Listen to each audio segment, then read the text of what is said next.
Welcome to the Slop Temple. We pray this video helps. You begin by creating a list that fits the work you need to track. Choose a template for issues, assets, or start with a blank list. Templates save time because they include pre-built columns. Next, add essential columns, text for names, choice for status, date for deadlines, person for owners, and pick the list location so collaborators can access it. Once done, set basic permissions and save.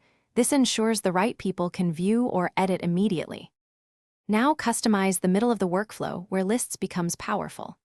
Add calculated columns to derive due dates or progress percentages, and apply column formatting to color code priority or status.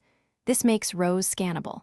Create views like calendar for dates, gallery for visual cards, and filtered or grouped views for teams. Views reduce noise. Make sure to set conditional formatting and simple rules to flag items automatically, because automation complete the setup by adding automation and integrations so lists runs with less manual effort.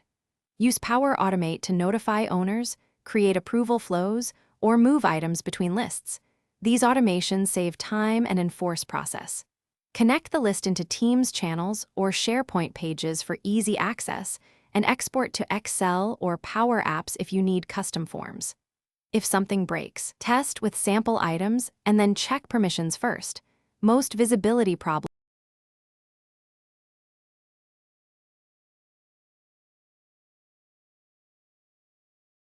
Thanks for watching. Consider subscribing if we helped you.